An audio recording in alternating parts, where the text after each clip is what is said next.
The world is currently facing a serious emergency, as global supply chains are more strained than ever. Rising prices in the transport of goods, extreme confinements in China, and above all the increase in the price of many raw materials as a result of the war between Russia and Ukraine have caused the price of wheat to reach levels never seen before. It is very likely that this will trigger a worldwide famine, but how did we get here? Can it be avoided? Is the situation really that serious?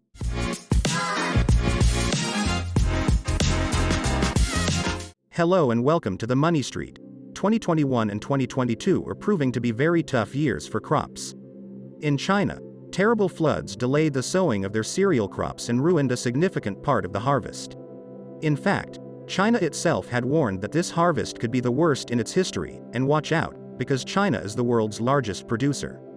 The other two giants of cereal production, the USA and India, have been hit by a series of droughts in the case of the Americans, and extreme temperatures in the case of the Asians.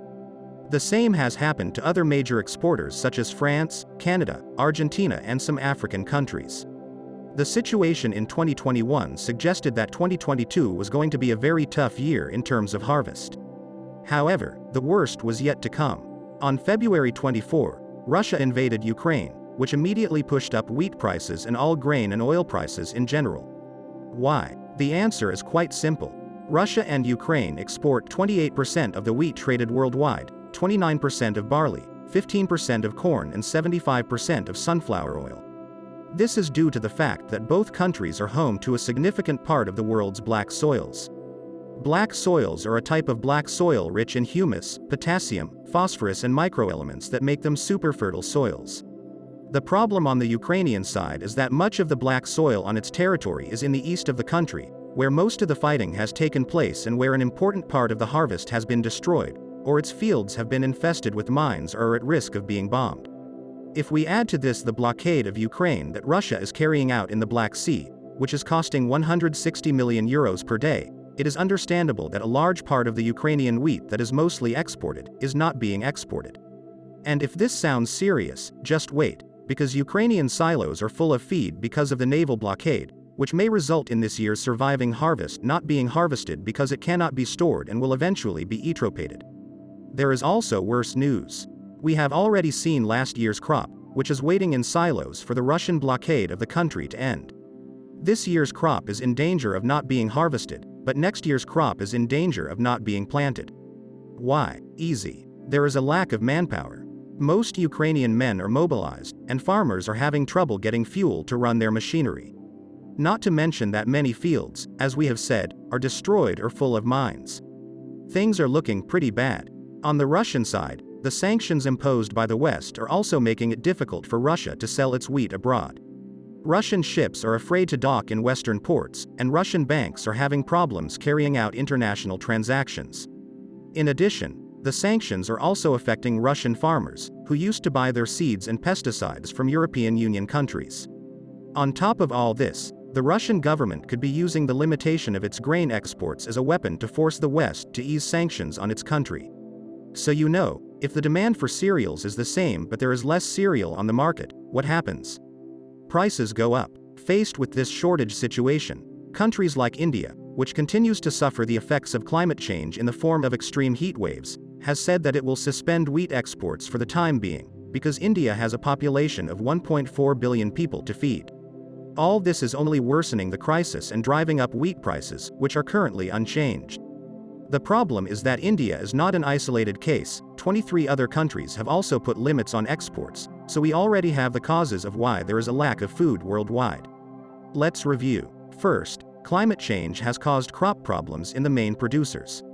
Second, the invasion of Ukraine and the trade blockade that Russia has imposed on it has reduced Ukrainian production.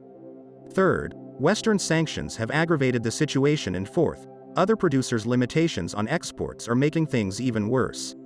In Europe, there is no big problem beyond the fact that it will be more expensive to buy. The European Union and developed countries in general will simply look for other suppliers and pay whatever price is necessary to keep the calories they need. The problem is the underdeveloped countries, i.e. those that cannot afford to pay for more expensive food. If you are enjoying this video and want to be aware of new videos, subscribe to this channel and turn on notifications. Countries such as Libya, Yemen, Somalia, or even others that are a priori more developed, such as Tunisia, Egypt, Lebanon, Pakistan, or Moldova. All of them are in serious trouble because many of them depended on cereals coming from Ukraine. In addition, the UNWorld Food Program, which is the agency that buys food for distribution to the poorest countries, also had Ukraine and Russia as its main suppliers. The price of basic foodstuffs has increased the number of people who do not have their daily ration of basic calories and has raised it from 440 million to 1.6 billion, that is, it has multiplied by more than 3.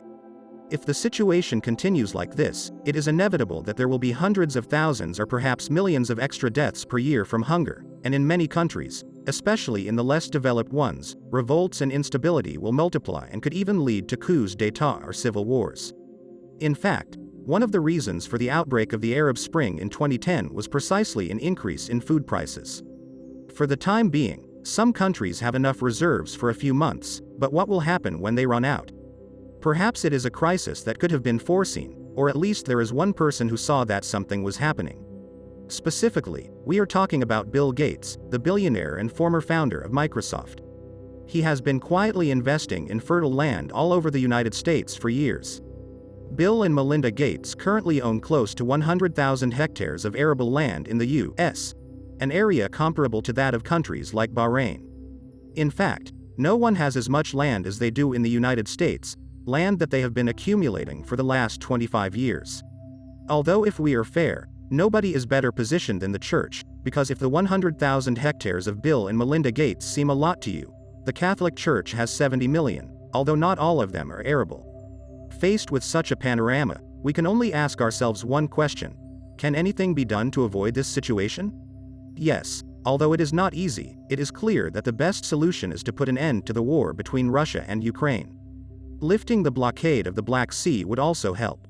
If the West would ease sanctions on Russia, and even if the weather would improve and not be so extreme. But of course that's the obvious. However, there are a few more things that can be done. The first thing would be to transfer some of the food stocks from the more developed countries to those that might be more sensitive to this famine. Apart from this, which is very obvious, the solution is not so much to increase supply, which is complicated and time-consuming, but to control demand. How can this be done? Well, part of the consumption of wheat and cereals is used in the production of biofuels.